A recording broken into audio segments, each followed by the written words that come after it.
Hello friends, इस video में आपको मैं एक पूरा शॉर्ट वीडियो बनाने वाला हूं जिसमें आपको फ्यूचर एंड ऑप्शन के बारे में एक शॉर्ट इन्फॉर्मेशन मिलेगी। ठीक है, बेसिकली जो फ्यूचर एंड ऑप्शन होता है वो हाईली रिस्केबल होता है, हाईली रिस्केबल, हाईली प्रॉफिटेबल। ठीक है, इसमें बेसिकली जो ऑप्शंस और फ्यूचर होता है, बेसिकली मैं ऑप्शंस की बात कर रहा हूँ। ऑप्शंस बेसिकली होता क्या है कि हेजिंग होता है। हेजिंग मीन्स क्या होता है कि किसी को प्रोटेक्ट करना।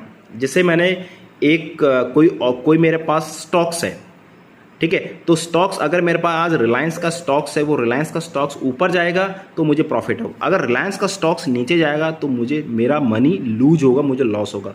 तो अगर मुझे लग रहा है कि मैं उसको अपने पोर्टफोलियो से एग्जिट नहीं होना चाहता हूं और मैं उस स्टॉक्स में बना रहा हूं, ठीक है, कल को उसको ऊपर ही आना है, मुझे ऐसा लगता है, ठीक है, लेकिन मुझे ऐसा लगता है कि शॉर्ट टाइम के लिए अगर ये मुझे ऐसा लग रहा है कि वो नीचे जाने वाला है, ये नीचे जा सकता है, तो मैं क्या करूँगा, उसका एक सिंपल सा पुट खरीद लूँगा।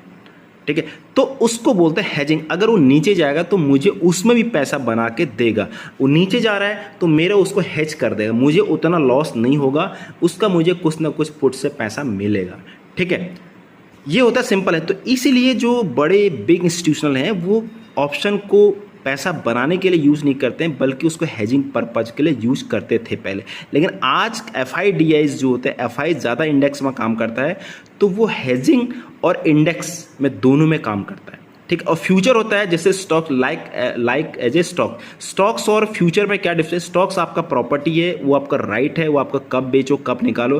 लेकिन फ्यूचर का क्या होता है, एक कॉन्ट्रैक्ट होता है आपका 1 मंथ का कॉन्ट्रैक्ट, 2 मंथ का कॉन्ट्रैक्ट, 3 मंथ का कॉन्ट्रैक्ट, 12 मंथ। तो एक बीच में एक कॉन्ट्रैक्ट होता है कि हाँ भाई इस डेट को हम लोग यहाँ पर अगर हैं, अगर मुझे आज रिलायंस का मैंने फ्यूचर खरीदा है तो उसको मैंने अगले महीने, माना मैंने अक्टूबर मंथ का उसका फ्यूचर का, तो लास्ट जिस दिन एक्सपायरी होगी लास्ट डे में, उस दिन मुझे प्रॉफिट हो या लॉस हो, मुझे वहाँ पर कॉन्ट्रैक्ट को वहाँ पर निकलना ही होगा, मुझे एग्जिट होना, मुझे प्रॉफिट होगा तो ठीक है, अदरवाइज मैं लॉस में बाहर मुझे निकलना ही होगा।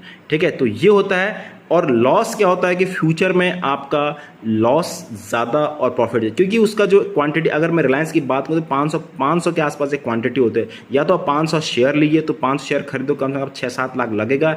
या फिर आप एक फ्यूचर लोगे रिलायंस का तो आपको कम से कम 1-1.25 लाख रुपये देने पड़े, तो उतना आपको मार्जिन मिलता है। ठीक है, तो इसमें लॉस होने के भी चांस ज़्यादा है और प्रॉफिट होने का भी चांस ज़्यादा, तो इसलिए आपको चार्ट एनालिसिस ये सब कुछ करना पड़ता है। ठीक है, होप गाइज आपको ये चीज़ समझ में आ गई। ठीक है, ये बहुत डीप है, सागर है, और मैं कह रहा हूँ बिना नॉलेज के ऑप्शन में मत घुसना। ठीक है, इसके लिए आपको बहुत कुछ मेहनत